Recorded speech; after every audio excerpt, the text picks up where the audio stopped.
할렐루야. 아멘. 네, 오늘도 하나님께서 여러분을 이 자리에 불러주셨어요. 여러분 그거 믿으세요?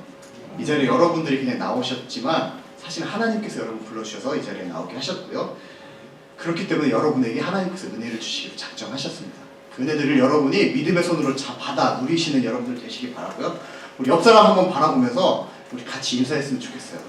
하나님께서 불러주신 금성에 맞이해서 잘 나오셨잖아요. 그러니까 잘 나오셨습니다. 우리 한번 같이 인사해볼까요? 잘 나오셨습니다. 잘 오셨어요? 네, 그 다음에 이제 한 번 더 인사하겠습니다. 큰 은혜 누리십시오. 큰 은혜 누리십시오. 큰 은혜 누리세요. 하나님께서 우리에게 은혜를 주실 것입니다. 네, 제가 말씀을 좀 나누기 전에 여러분에게 넌센스 퀴즈 몇 가지 한번 내도록 하겠습니다. 아마 여러분이 이걸 들으시면서 아마 피식하실 분들도 아마 계실 거라고 생각해요. 합법적으로 사람들 등쳐먹고 사는 사람이 있습니다. 누굴까요? 합법적으로 사람들 등쳐먹고 살죠? 때밀이도 그런 사람이 될 수 있겠네요. 네, 안마사가 가장 적합한 사람이죠. 할아버지가 가장 좋아하는 돈은 뭐죠? 할머니. 네. 그리고 이게 맥주가 죽기 전에 남긴 말이 있어요. 맥주가 죽기 전에 남겼죠. 얘는 유언 비어라고 하는데요.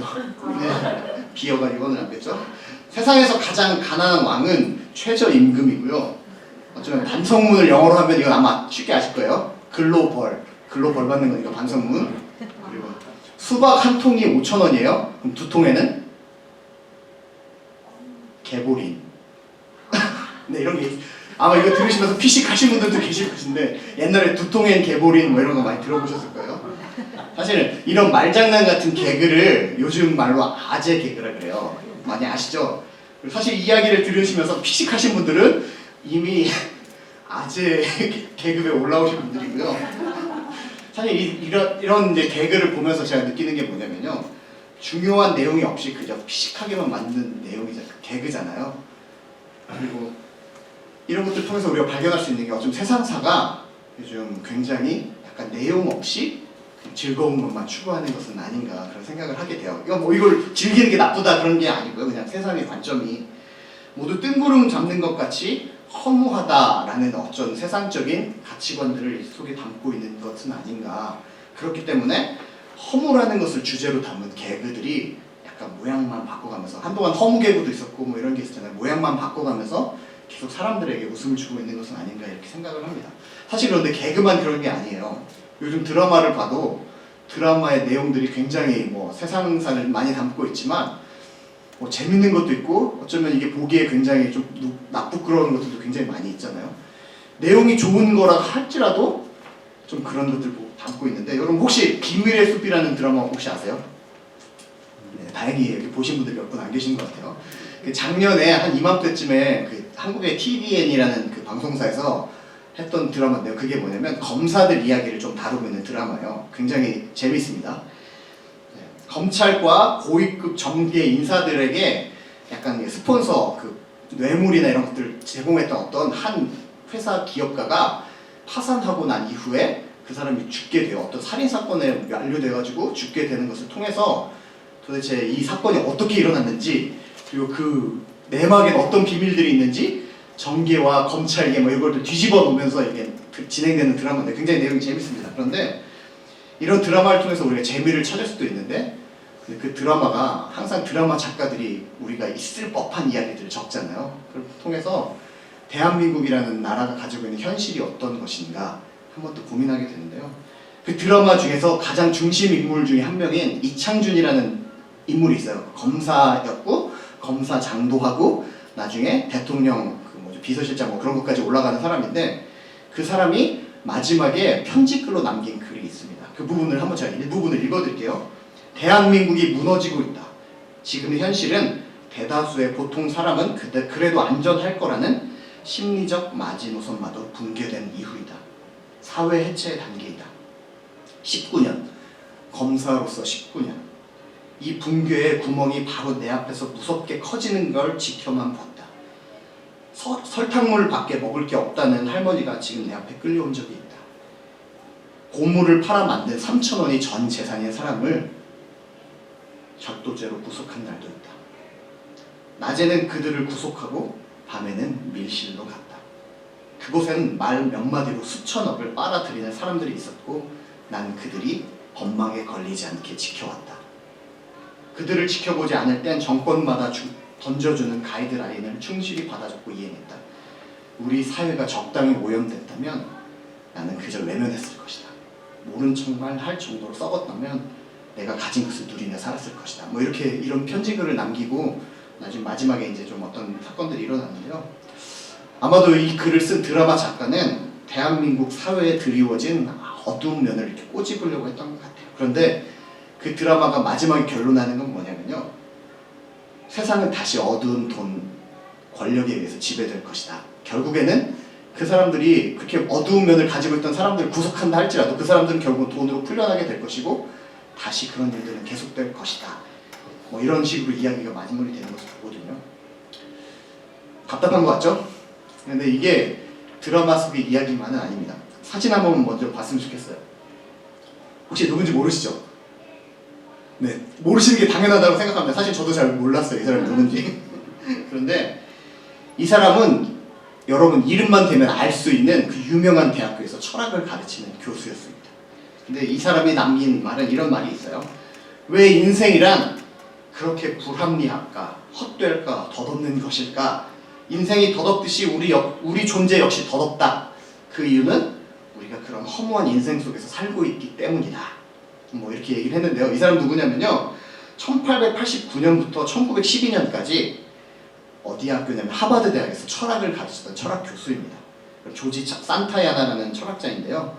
철학이라는 학문에서 굉장히 이름 있는 사람이에요. 그리고 뭐 굉장히 이제 교수했기 때문에 뭐 굉장히 잘 가르칠 수 있는 지식이 있는데 불구하고 이 사람조차도 인생은 허무하다, 덧없다 이렇게 이야기를 하죠. 사실 전도서를 읽다 보면 전도서가 그런 내용을 담고 있는 것처럼 보여요. 전도서의 저자인 전도자, 즉 솔로몬도 조지 산타야나라는 학자가 이야기했던 것처럼 인생은 덧없는 것 같다. 인생은 바람을 뒤쫓는 것 같다 라고 이야기하는 것처럼 보이지만 사실은 오늘 본문을 앞뒤로 이렇게 잘 읽어보면 그런 것만 아니라는 것을 발견할 수 있습니다. 솔로몬의 지혜는 어쩌면 세상 철학자들의 지혜와는 달랐습니다. 세상의 철학자들이 이야기하는 인생의 허무함만을 이야기하기에는 솔로몬이 너무 지혜로웠던 것 같습니다. 솔로몬은 3장에서 4장에 걸쳐 인간의 삶에 있는 4가지 중요한 사실들을 발견했습니다. 먼저 그는 인간보다 뛰어난 존재가 있다는 걸 발견했어요. 하나님께서 살아계신다는 것을 알았고요. 하나님은 세상 모든 것에 알맞은 때를 조정하고 정말 계획하시는 분이시고 우리 삶을 이끄시고 계신 분이라는 것을 솔로몬은 발견했어요. 그리고 그는 하나님께서 우리 안에 하나님을 닮은 부분을 만들어 놓으셨다는 것을 또 깨달았어요. 그것이 바로 영혼을 사모하는 마음이고요. 솔로몬은 모든 인생은 영혼을 사모하면도 죽을 수밖에 없는 존재라는 것을 깨닫고 그리고 그 인생과 삶 가운데 괴로움이 가득하다는 사실도 깨달았어요. 그런데 그의 논쟁은 그의 모든 사람들의 인생이 허무하다는 사실을 증명하는 것 같이 보이지만 사실은 그것을 이야기하는 것이 아니에요. 그가 발견했던 것들을 하나씩 우리가 다시 한번 생각해 본다면 과연 솔로몬이 전도서를 통해서 이야기하고 싶어하는 것이 무엇인지 우리가 깨달을 수 있게 될 텐데요. 그것이 이제 오늘 3장을 잘 살펴보면 그것들을 발견할 수 있습니다. 먼저 솔로몬이 우리에게 요청하고 있는 것은 우리의 눈을 한번 들어보라는 것입니다. 우리 고개를 들어서 하늘을 한번 볼까요? 고개를 들어보십시오. 다들 땅만 보지 마시고 고개를 들어보세요. 그리고 고개를 한번 들어볼까요? 무엇이 보이시나요? 네, 천장이 보이시죠? 네, 천장이 보이십니다. 그러면 이제 한번 상상해 볼까요? 이 천장을 넘어서면 뭐가 있을까요? 2층이 있겠죠? 네, 2층을 넘어서면 뭐 지붕이 있을 것이고 지붕을 뛰어넘으면 하늘이 있을 거예요. 그 하늘을 넘어서 무엇이 있을까요? 다시 말하면 솔로몬은 우리가 눈을 들어 하나님을 발견하라고 이야기하고 있는 것입니다.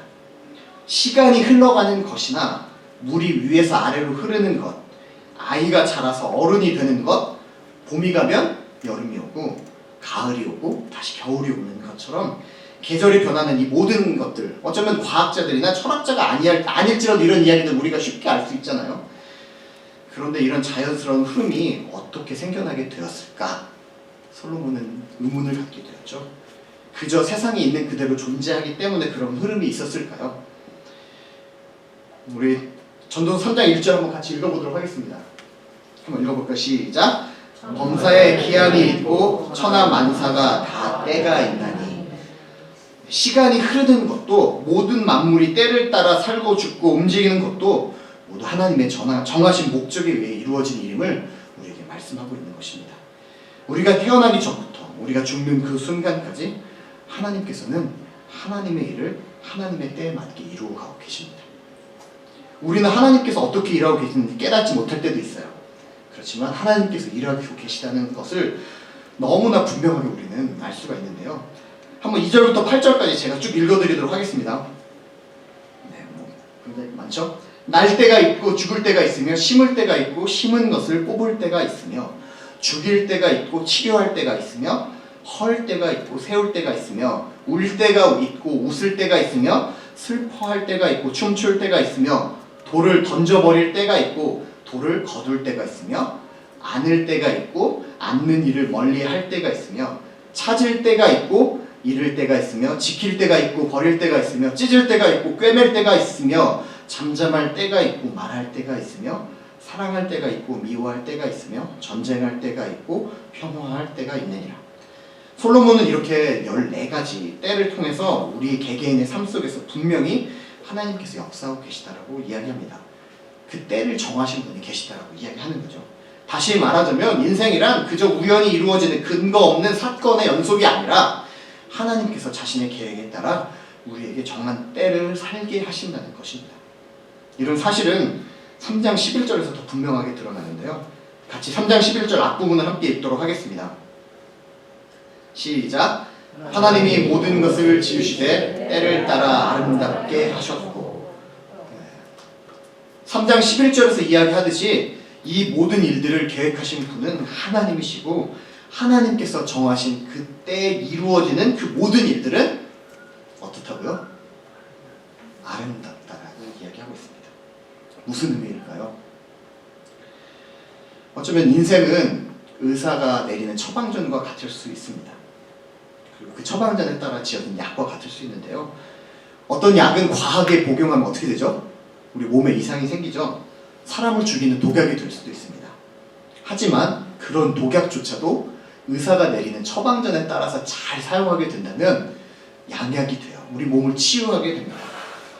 하나님 자신의 목적에 따라 모든 만물을 조정하시고 운행하시는 분이시기 때문에 어쩌면 하나님께서 정해진 그 순간에 이루어지는 모든 일들은 우리의 눈에 보이기에는 독약같이 보일지라도 아름답다는 이야기입니다. 이 이야기는 제가 운명론자처럼 하나님께서 인생길을 정하셨으니 나는 내 인생을 아무렇게나 살아도 된다, 그렇게 이야기하는 것이 아닙니다. 우리가 살아갈 때 우리를 향해 사랑을 많이 가지고 계신 하나님께서 자신의 뜻에 따라서, 정하신 뜻에 따라 선하게 모든 일을 이끌고 가신다는 이야기입니다. 하나님을 신뢰할 때 우리가 처한 상황이 우리가 보기에는 아름답게 보이지 않는다 할지라도 낙심하지 말고 하나님의 선하심을 발견할 수 있다라는 이야기입니다. 그리고 두 번째, 솔로몬은 우리의 속을 들여다보라고 이야기합니다. 먼저 눈을 들어 하나님을 발견한 이후에 우리가 할 일은 우리를 한번 점검해 보는 것입니다. 우리 마음속에 하나님께서 주신 영원한 것을 사모하는 마음을 발견하라고 이야기합니다. 전도서 곳곳에는 해 아래에서라는 표현들이 많이 나와요. 해 아래 일어나는 일들은 새 것도 없고 헛되고 무익할 뿐이다. 이게 이제 전도서를 기록한 사람이 이제 계속해서 반복하는 이야기인데요. 그런데 전도서를 기록한 솔로몬은 이제 눈이 해 아래에만 고정되어 있지 않아요. 왜냐하면 눈을 들어 하나님을 발견했기 때문이죠.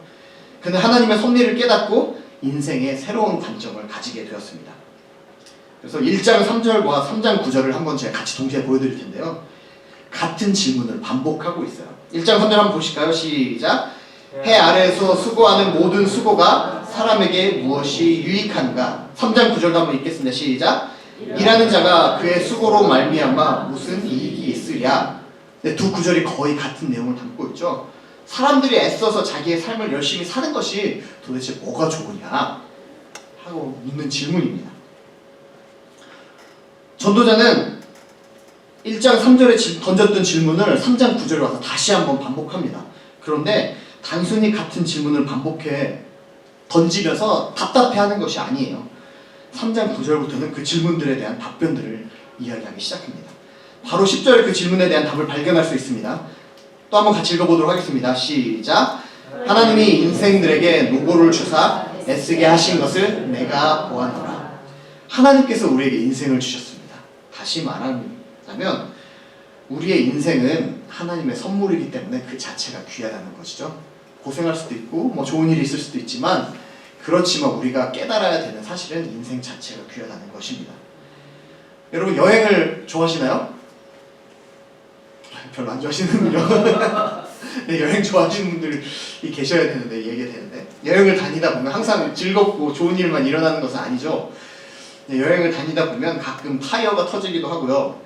그리고 갑자기 비가 와서 일정이 취소되기도 합니다. 제가 이제 고등학교 때 수학여행을 떠났는데 이제 목포에서 배를 타고 제주도로 가려고 했었는데요. 그때 갑자기 태풍이 밀어맞춰서 목포에서 하루 저녁을 더 기다리고 다음날 제주도로 수학여행을 가고 뭐 하루 일정이 완전히 취소됐던 적이 있습니다. 뭐 이렇게 뭐 그런 일들이 생기기도 하고요. 그런데 그 여행은 뭐 그런 일들이 생긴다 할지라도 떠나는 것 자체가 즐거운 거예요. 그 여행은 경험하는 것 자체가 우리에게 신선하죠. 우리가 이전에는 경험하지 못했던 것들을 바라보기도 하고요. 우리의 인생을 그런 관점으로 바라본다면 우리가 획득하려고 애쓰는 인생의 성공이 그렇게 중요한 것 같지는 않습니다. 그저 인생을 사는 것, 그 자체가 하나님께서 우리에게 주신 귀한 선물이기 때문에 성공하기 위해서 어쩌면 남보다 더 잘 살기 위해서 잘 나가기 위해서 주변을 돌아보지 못하고 애쓰기보다 느리게 가더라도 어쩌면 멈춰서더라도 그 시간을 즐길 수 있게 되는 것, 고달파 보이더라도 인생은 그 자체가 소중한 것, 그것을 발견하는 것이 굉장히 중요한 일일 수 있습니다. 사실 우리는 삶 속에서 이미 일하고 계신 하나님을 발견하게 될 때 우리는 가지지 못한 것 때문에 불평하기보다 이미 하나님의 은혜로 얻은 것들을 감사할 수 있게 됩니다. 그제서야 비로소 우리는 우리 안에 주신 하나님의 참 선물이 무엇인지를 깨달을 수 있게 된다는 것입니다. 그것이 바로 영원을 사모하며 추구하는 삶입니다. 그리고 이것은 인간의 인생에 가치 있다는 것을 반증해 주는데요. 11절의 일부를 다시 한번 제가 읽어드릴게요. 11절 뒷부분인데요. 또 사람들에게는 영원을 사모하는 마음을 주셨느니라. 하나님은 우리를 하나님의 형상대로 창조하셨습니다. 모든 만물을 다스리라고 명령하셨고요. 솔로몬은 그렇게 모든 것을 이루었고 많은 것을 소유했음에도 만족할 수 없는 자기 자신을 발견했어요. 그 이유가 바로 영원을 사모하는 마음 때문이었어요. 세상의 것으로는 그것이 도저히 채워지지 않는 것이죠. 이 세상은 유한하기 때문에 세상의 것을 아무리 많이 소유한다 할지라도 우리 마음속에 만족함이 없는 것은 당연한 일입니다. 하나님께서 하나님의 정하신 때에 우리를 그 영원으로 불러주셔야만 우리는 만족할 수 있게 되는 것입니다. 그때까지 우리는 분명히 그 영원한 하나님의 뜻을 이루기 위해서 살아야 할 것입니다. 그리고 이런 영원을 사모하는 마음은 우리가 영원한 하나님과 동행해야만 한다는 것을 반증해 주는 거예요. 하나님과 동행하지 않는다면 우리는 만족을 누릴 수 없고요. 영원한 하나님과 동행할 때만 그 만족을 맛볼 수 있게 됩니다. 여러분, 위를 보고 하나님을 발견하셨나요?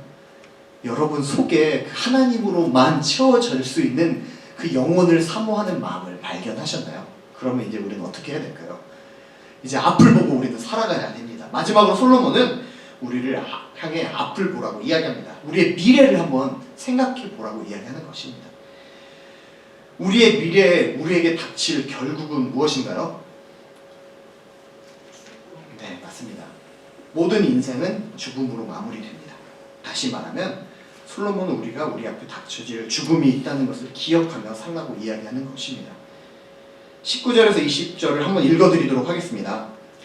인생이 당하는 일을 짐승도 당하나니 그들이 당하는 일이 일반이라 다 동일한 호흡이 있어서 짐승이 죽음같이 사람도 죽으니 사람이 짐승보다 뛰어남이 없음은 모든 것이 헛됨이로다. 다 흙으로 말미암았으므로 다 흙으로 돌아가나니 다 한 곳으로 가거니와. 이 말씀은 사람이나 짐승이나 똑같다 이렇게 이야기하는 것은 아닙니다. 그렇기 때문에 사람도 뭐 대충 살아도 된다 그렇게 이해하시면 절대 안 되고요. 죽음이라는 특별한 상황 앞에서 짐승이나 사람이나 할 것 없이 다 무력하다 이렇게 이야기하고 있는 것입니다. 즉 솔로몬은 우리의 결국 그 죽음 앞에 서야 하는 우리의 결국 그 앞에 우리는 무력한 존재이고 우리의 끝은 결국 우리의 인생의 끝은 죽음이라는 것으로 마무리된다라고 이야기하고 있습니다. 그런데 솔로몬은 우리의 이 땅의 인생은 결국 죽음으로 끝나게 되겠지만 그것이 진짜 끝이 아니라는 것을 다시 한번 우리에게 이야기해 주는데요. 제가 15절을 또 한번 읽어드리겠습니다. 15절 이제 있는 것이 옛적에 있었고 장래에 있을 것도 옛적에 있었나니 하나님은 이미 지난 것들을 다시 찾으시느니라. 다시 찾으시느니라. 즉 하나님께서는 지난 날들을 심판하신다는 것이에요. 인생의 마지막 그 뒤에는 하나님의 심판이 있다는 이야기입니다. 여러분 혹시 걱정 말아요 그대라는 노래를 아시나요? 전인권 씨가 옛날에 한번 불렀던 노래이고요. 이적이라는 가수가 이제 리메이크해서 다시 불렀던 노래고요. 그리고 응답하라 1988에 배경음악으로 사용돼서 많은 사람들이 아마 들어보셨을 거예요. 제가 한번 앞부분을 잠깐 불러드리자면 그대여 아무 걱정하지 말아요 우리 함께 노래합시다 그대 아픈 기억들 모두 그대여 그대 가슴에 깊이 묻어버리고 이렇게 이런 노래가 있어요. 그리고 어떤 가사가 있냐면요 지나간 것은 지나간 대로 그런 의미가 있죠. 이런 가사들이 있는데요. 근데 이 노래는 어쩌면 허무한 인생 속에서 사람이 발견할 수 있는 최선의 해결책을 한번 우리가 보여주는 것 같습니다. 너나 할 것 없이 모두 수고하고 힘들게 지내고 있으니 지나간 어려움은 그냥 가슴속에 묻어버리고 우리는 우리 자신을 스스로 위로하자 그런 내용을 담고 있는 것처럼 보여요. 이 노래는 인간이 찾아낼 수 있는 허물을 이길 수 있는 가장 최선의 방법은 바로 망각이라고 이야기하는 것 같습니다. 그런데 솔로몬은 그렇게 이야기하고 있지 않아요. 하나님께서 지나간 것을 다시 찾아서 보신다고 이야기합니다. 솔로몬은 인생의 결국 죽음으로 끝나게 되겠지만 결국 우리는 하나님 앞에 서야 되는 존재라고 이야기하는 것입니다.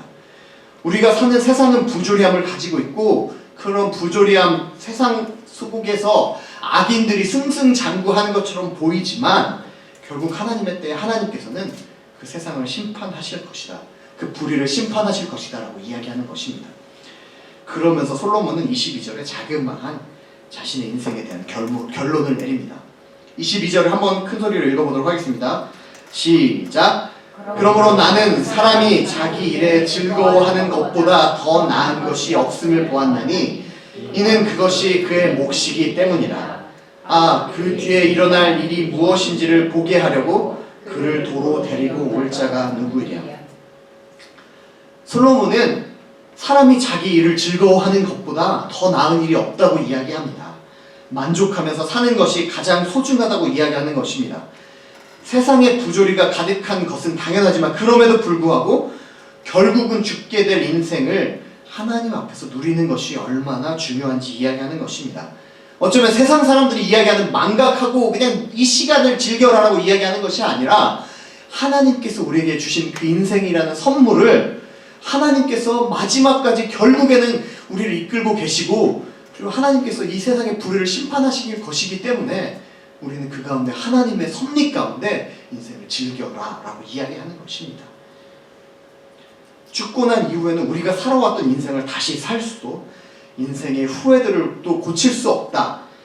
지금 이 순간을 하나님의 뜻에 따라 사는 것 그것이 중요하다고 이야기하는 것입니다.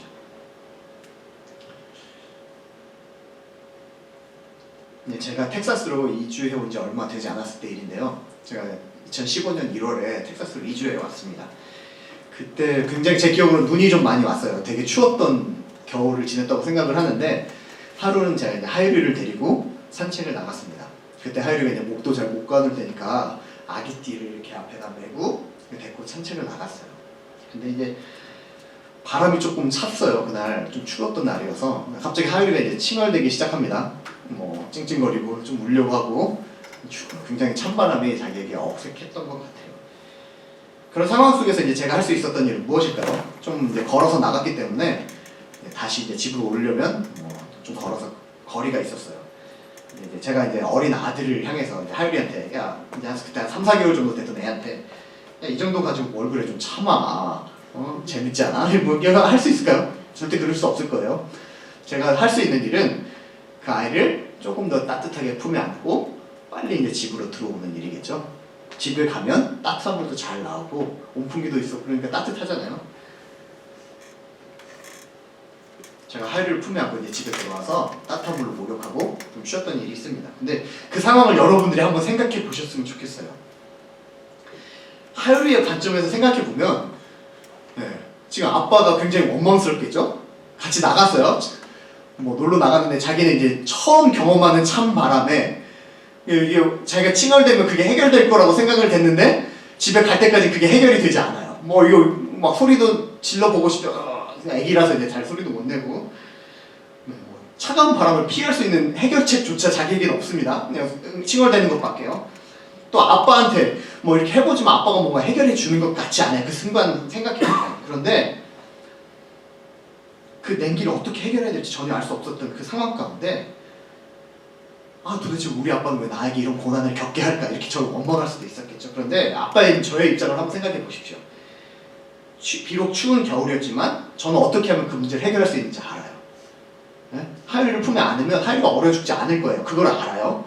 그리고 하율이를 품에 안고 빨리 집으로 걸어서 들어오기만 하면 된다는 사실도 알고 있고요. 저는 그 일을 해결할 수 있는 능력도 가지고 있습니다. 집에 오면 되잖아요. 그리고 들어와서 뭐 온풍기 틀고 그 다음에 따뜻한 물 받아서 하율이를 몸을 녹여주면 되는 거. 그 상황을 모든 해결책도 알고 있고 어떻게 하면 그것을 할 수 있을지 그리고 할 수 있는 능력도 있고요. 근데 무엇보다 중요한 사실은 저에게 있어서 그 시간은 어쩌면 하율이랑 밖에 나갔던 소중한 시간이었고요. 굉장히 어린 아이를 제 품에 꼭 껴안았던 굉장히 따뜻한 시간이었고요. 지금 생각해보면 굉장히 그냥 뭐 하율이는 칭얼댔지만 저에게 있어서는 어떤 소중한 추억이 될 수 있는 시간들이었는데요. 사랑하는 성도 여러분, 사실은 우리가 하율이 같아요. 하나님 보시기에 어린아이 같아요. 우리는 우리의 인생이 왜 이렇게 흘러가는지, 왜 이렇게 흘러가야만 하는지 잘 설명할 수 없어요. 왜냐하면 우리는 도대체 무슨 일이 벌어지고 있는지 그것을 다 알 수 있는 능력이 없기 때문이죠. 찬 바람이 내 얼굴을 스치고 지나가는데 도대체 이게 어디서 왔는지 알 수 있는 능력이 없습니다. 피할 곳을 찾을 수도 없어요. 비바람의 정체를 파악하기는커녕 우리가 그게 어디서 왔는지 도대체 이게 무슨 일인지 파악할 수 없어서 괴로워할 수밖에 없을 때도 있습니다.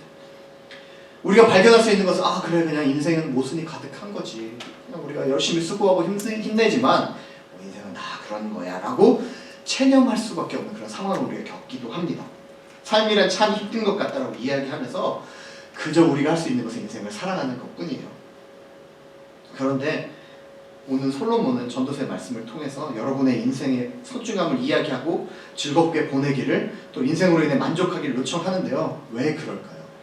하나님께서는 제가 하율이를 품에 안고 집에 갔던 것처럼 여러분의 모든 문제를 해결하실 수 있는 능력을 가지고 계신 분이에요. 그리고 그 문제가 어디서부터 비롯됐는지 원인도 알고 계시고요. 그게 어떤 일로 끝나게 될지 결과도 알고 계신 분이세요.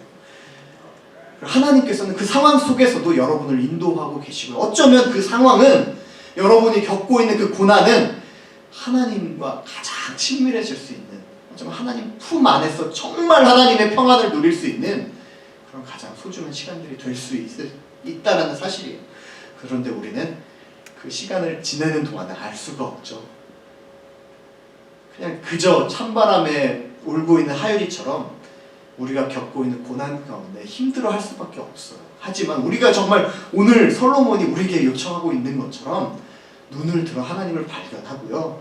제발 여러분 안에 있는 영혼을 사모하는 마음을 보고 여러분이 지금 고난 가운데 있다 할지라도 하나님께서 여러분을 이끌고 계시다는 그 사실로 인해서 하나님의 은혜를 누리며 오늘 하루를 만족하며 살기를 여러분에게 요청하고 있는 것입니다. 인생을 다 이해할 수 없는 우리가 보기에는 고난처럼 보이는 이 순간조차 하나님 입장에서 보면요, 자신의 소중한 아들, 딸들과 보내는 너무나 행복하고 친밀한 시간일 수 있어요. 어쩌면 하나님께서는 그런 순간마다 우리에게 이렇게 말씀하고 계신지 모릅니다. 그래, 너 지금 이 문제 때문에 힘들지? 지쳤지? 어떻게 해결해야 되는지 잘 모르겠지? 좀 나에게 나오지. 힘들어서 지쳤냐? 그냥 내 품에 와서 좀 쉬어라. 내가 도와줄게. 그래, 지금은 좀 힘들 때지만 힘을 내려. 곧 지나갈 거야. 그래, 수고 많았어. 정말 수고 많았어. 하나님을 향한 믿음은 우리가 가지고 있는 삶의 모순 속에서 이런 진리를 발견할 수 있도록 하는 통로입니다. 우리가 믿음을 들여 하나님을 의지하고 하루하루를 충성스럽게 하나님과 동행하면서 살아가려고 노력할 때, 그렇게 살아갈 때 바울이 고백했던 것처럼 어떠한 형편에든지 나는 자족하기를 배웠다. 그런 고백을 여러분들도 할 수 있게 될 것입니다. 성령님의 음성에 귀 기울여 여러분 선택해야 합니다. 그저 해 아래에서 수고스러운 인생을 마지못해 견디면서 살아갈 것인지, 아니면 하나님을 바라보고 믿음으로 그 어려움들을 즐기면서 살아갈 것인지. 어떤 뱃사람이 이런 이야기를 남겼다고 합니다. 내가 배가 침몰하지 않는다라는 보증만 있다면 파도가 높을수록 항해는 즐겁다. 무슨 이야기인지 여러분 이해되실 거예요. 배가 침몰하지 않는다라는 약속만 있다면, 보증만 있다면 파도가 높을수록 그 항해는 즐겁다. 하나님께서 여러분의 인생을 이끌고 계십니다. 하나님께서 오늘도 여러분을 향해 믿음으로 살도록 우리를 격려해 주십니다.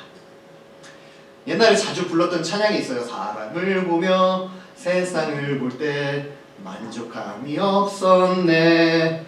나의 하나님 그분을 볼 때 나는 만족하였네. 그렇죠. 정말 그런 것 같아요. 우리는 우리 스스로를 볼 때 결로 만족할 수가 없습니다. 그러나 우리에게 생명을 선물해 주신 하나님, 때를 따라 은혜를 베푸시는 하나님, 그리고 예수 그리스도를 믿는 우리를 결국 하나님의 나라로 이끄실 그 하나님을 믿음의 눈으로 바라볼 때 비로소 우리는 허물로 가득 찬 이 세상 속에서 참된 만족을 경험할 수 있게 됩니다. 눈을 들어 한번 하나님을 바라보셨으면 좋겠어요. 지금 천장밖에 보이지 않겠지만 믿음의 눈을 들어서 하나님을 보시기 바랍니다. 그리고 여러분 안에 있는 그 하나님을 사모하는 마음을 좀 발견하십시오.